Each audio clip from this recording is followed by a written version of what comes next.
एक बच्ची है जो हाथ में खिलौना लिए वो अपने सपनों को जड़ते अपनी आंखों से देख रही है। एक परिवार है जो अपने ही ढह चुके घर के मलबे पर लेटा हुआ उस मलबे से निकले लोहे को बेच अपने बच्चों के खाने का इंतजाम कर रहा है। कुछ लोग फिलिस्तीन की वीडियोस देखकर खुशियां मनाते हैं, लेकिन उनके साथ जो हो रहा है वो इजराइल कर रहा है। दूसरा देश, दो देशों के बीच में दुश्मनी, छीना झपटी चलती रहती है। हर कोई एक दूसरे के ऊपर आक्रमण करता है। ये केवल फिलिस्तीन ही नहीं, रूस, यूक्रेन भी है। ऐसी लड़ाइयाँ बरसों से चली आ रही हैं और हमको जिनके साथ जुर्म हो रहा है उन पर हमको संवेदना व्यक्त करनी चाहिए। लेकिन अब मैं बात को दूसरी तरफ मोड़ती हूँ। ये वीडियोस जो हैं ये भारत की हैं, फिलिस्तीन की नहीं है, भारत की है। और भारत में ये काम भारत सरकार कर रही है। ये सब ठीक उस वक्त हो रहा है जब दिल्ली के मुख्यमंत्री का नया बंगला तैयार हो रहा है। जो काम इजराइल फिलिस्तीन में कर रहा है वो काम भारत सरकार भारत के लोगों के ऊपर कर रही है। भारत सरकार जितना मुझे लगता है वो इसलिए होती है कि अपने देशवासियों को सुरक्षित रख सके, उनकी मदद कर सके, उनको बुरा होने से बचा सके। लेकिन भारत, नया भारत, वो सरकार, हमारे हिंदू हृदय सम्राट की सरकार भारतवासियों को, देशवासियों को बर्बाद कर रही है, उनका सब कुछ छीन रही है। हमारी मुलाकात एक परिवार से हुई। वो रिक्शे पर अपना घर का बचा कुचा सामान और राशन लादे किराए के घर की ओर बढ़ रहा है। गेहूं गिर गया आपका? हाँ, गेहूं गिर गया हमारा। अब देख लो ये गरीबों का क्या हालात कर रहे हैं मोदी जी, रेखा गुप्ता जी। लोग 4-4 दिन से भूखे हैं, समझे? अब कहाँ जाएंगे हम लोग? घर न द्वार, कहाँ जाएंगे हम लोग, बताइए। जिस प्रकार बेटी बचाओ बेटी पढ़ाओ नारा नहीं चेतावनी थी, उसी प्रकार हिंदू खतरे में है ये नारा नहीं, ये चेतावनी है।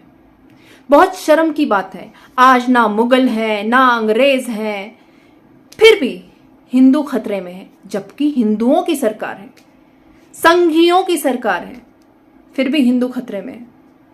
आज हिंदू खतरे में नहीं है, आज पूरा भारत वर्ष खतरे में है। सरकार तो खुद बताइए यहाँ पे। नोटिस कितने फीट का था? 10 फीट का था। 10 फीट का नोटिस था और 20 फीट तोड़ दिया है। 6 फुट कहा गया था, बोले सिंगल के दिखने की वजह से दिक्कत हो रहा, सिंगल की वजह से, तो 6 फुट हमें जगह चाहिए। तो 6 फुट पहले दिन 6 फुट बोले, उसके बाद फिर ये कल फिर दोबारा आकर के ये करे 30 फुट, हम 25-30 फुट लेंगे। ये बोले 6 फुट नहीं 6 मीटर बोले थे होता हम, और उसके बाद भी हमें जितना इच्छा होगा उतना लेंगे। पहले भी आपको समझाया जा चुका था, लेकिन तब तो सब 300 रुपए दे के वोट दे रहे थे, भाजपा को जिता रहे थे। आज सब जगह लोगों के घर टूट रहे हैं। आपको बताया गया था कि ये अंजाम भुगतना पड़ेगा सभी के द्वारा, पर आप लोगों ने समझा नहीं। अशोक विहार के लोगों को सरकार ने झुग्गियों से हटाकर फ्लैट दिए हैं। हम उन फ्लैट्स में भी गए। सी ब्लॉक के 5वीं फ्लोर पर हमें एक परिवार मिला। उन्होंने बताया कि 16 मंजिल की इमारत में लिफ्ट खराब है, पीने का पानी भी नहीं मिल रहा।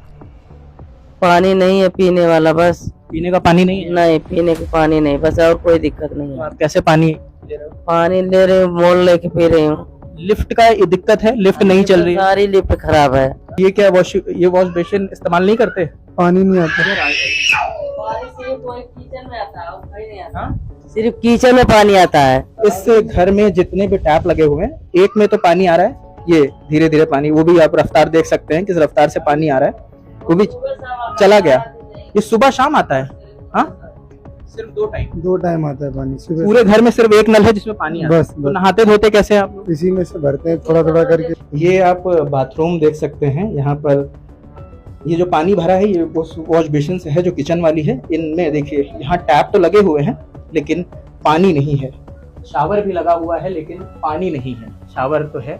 तब भी कहा था अभी नहीं तो कभी नहीं, और आज भी कह रहे हैं क्योंकि अभी भी समय है, अभी नहीं तो कभी नहीं।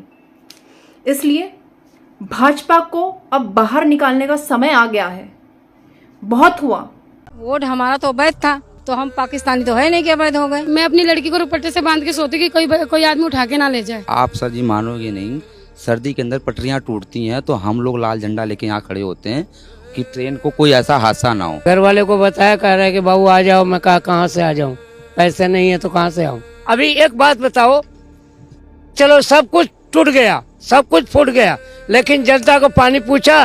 बर्तन पैकिंग करते हैं, 10,000 रुपये तनख्वाह है, अब 14,000 रुपये किराया देना, 10,000 में गुजारा कहाँ से करेंगे। एक ही चारा बचा था, जो इसमें से लोहा लक्कड़ निकला है, लोग उसी को बेचकर अपने बच्चों के लिए दूध ला रहे हैं, कुछ ला रहे हैं, वही चीज खिला रहे हैं, पैसे बिल्कुल नहीं। मम्मी प्राइवेट स्कूल से पढ़ा रही थी, मतलब काम करा के 12th पास करी अभी मैंने, और मुझे मतलब नीट क्लियर करके MBBS करना था, और ये सब हो गया इस समय। अभी तो फिलहाल ना घर रहा, ना कुछ कमाने जरिया रहा।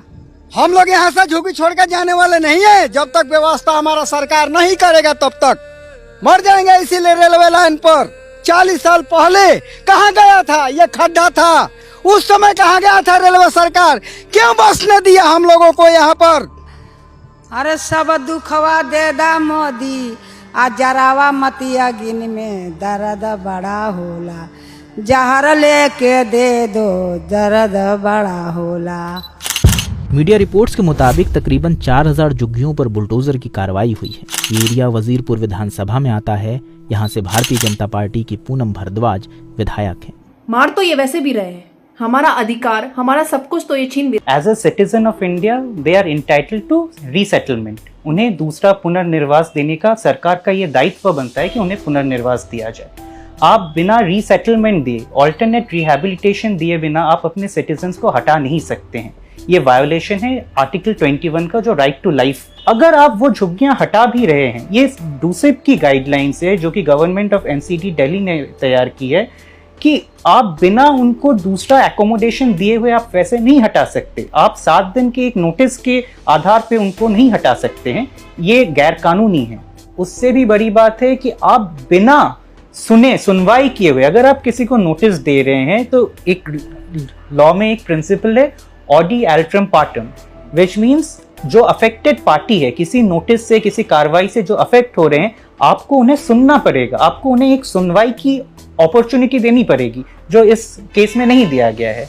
विकास इतनी तेजी पे चल रहा है, इस बूढ़ी माँ पे तरस नहीं खाया, इसकी झुग्गी को छीन लिया, इसे आंखों से दिखता नहीं है, ये मांग कर अपना पेट भरती है, ये पैरों से चल नहीं पाती, इसका भी घर छीन लिया। थोड़ा तो तरस खा लेते इस पर, इसकी बात सुनो पहले। उसकी बात झोपड़ी में हटा दी मेरी, तो क्या करूँ? इतना गरीब आदमी कहाँ जाऊँ? अंधी चुंदी दिखा ना बड़ा ना भाई, मैं कहाँ जाऊँ? हाँ, हम छोटे छोटे बच्चे हैं, हम दुखी हो रहा, सारी किताब धरती आया उड़ाई पड़ी रहेगी, कोई